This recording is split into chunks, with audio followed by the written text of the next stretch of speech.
বেলের বাজে 10টা, সূর্য উডনের লগে কোনো নাম নাই। এত শীত পড়ছে খেতার তলেতে বাড়িতেই কষ্ট হয়। তবুও অহন বাড়িছি জামু ছোট ফলাডার স্কুল। তার বইডি আনা হয়েছে না সেদিন, পকেটও টেয়া আসিল না। অহন কটা টেয়া হয়েছে, তার বইডি লই ইতাম যাইতাছি। রেল লাইনটার কাছে আইয়া এদিক এদিক সগর বগর করে চাইতে আসি। ঠেড়া মালিককে কোন দিয়া বই রয়েছে না, আজকে কোনো ঠেড়া মালিকের দেখা যায় না। পুরা রেল লাইনটা ফাঁকা, অন্যান্য মানুষ আওয়া যাওয়া করতে আছে, কিন্তু ঠেড়া মালিককে আজগা নাই।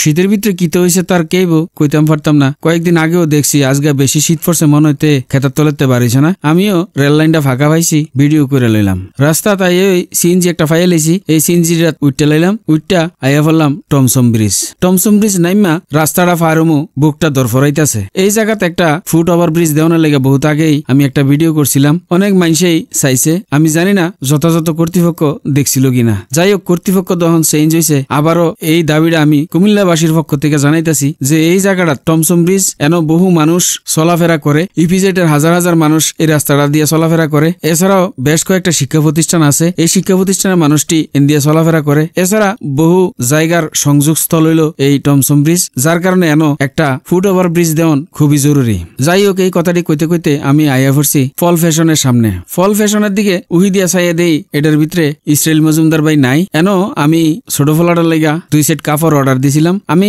কাগজটা চাইছি না কোন দিন ডেলিভারি, জিগেলাম ফলাটার কাপড়টি ডেলিভারি দিবেন নি? কয় যে আপনারা না কইছি 9 তারিখ। আমি কইছেন না, কিন্তু কইতাম পারতাম না। কাগজটা চাইয়া দেই, ঠিক 9 তারিখ ডেলিভারির ডেট। যাই হোক, এনতে গেলাম গা, ঢুকে লাইলাম স্কুলের ভিতরে। স্কুলে ঢুকে দেই ফজলু ভাই রে কইলাম, ফলাটার লাগিয়া বই নিতাম আইছি, বইটি কোন পাওয়া যায়? কয় লাইব্রেরিতে যান, ওই যে সামনে যাইয়া বাম দিকে। ঠিকই গেলাম, জিগেলাম নুরানি প্রথম বর্ষের পুরা সেট বইয়ের দাম কত? কয় যে 1700 টাকা। এর আগেও জেনে গেছি এটার দাম যে 1700 টাকা। আবারও জিগেলাম, কি আর করা, এই অল্প কটা বইয়ের দাম বলে 1700 টাকা, কিছু করণের নাই। এই বইয়ের কর্তৃপক্ষ যারা আছে তার কাছে আবেদন যে ফলাফাইন যেন পড়ালেখা করতে পারে, গরিব মানুষের ফলাফাইন যাতে পড়ালেখা করতে পারে, বইয়ের দাম যাতে কমাই রাখে।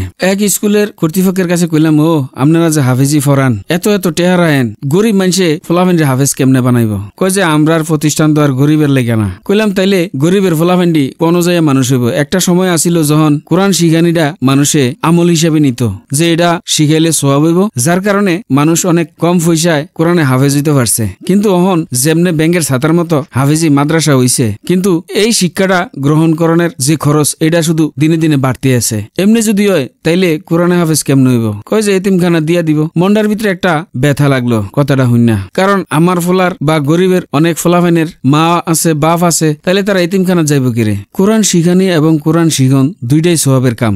যদি সোয়াবের কাম হয় তাইলে এত টাকা পয়সা লেনদেনের দরকারটা কিতা? আমরা দেশে এরম আলেম ওলামা কি নাই যারা কোরআন শিখানোটারে শুধু একটা ধর্ম আমল হিসেবে নিব? টাকা পয়সাটা থাকবো একটা গৌণ বিষয়, দিলে দিব না দিলে নাই। আমার জানা মতে অহনো চৌতলে পড়ছে না, কিন্তু আগে আসিল, বহু দেখছি হাফেজি খানাত ফরাইছে, অল্প করে টাকা পয়সা লইছে। কোন ক্ষেত্রে যারা গরিব মানুষ তারাতে টাকা পয়সাও লইছে না, কিন্তু ফলাফেন রে হাফেজি ফরাইছে, কোরআন শরীফ শিখাইছে। যাই হোক, বইটি ফাইয়া আমি খুশিতে তাড়াতাড়ি বাসা চলে এলাম। আইয়া আমার ফলাডার এত বইটি দিলাম, ফলাডা যে একটা খুশি হয়েছে, এটা দেখে আমারও ভালো লাগছে।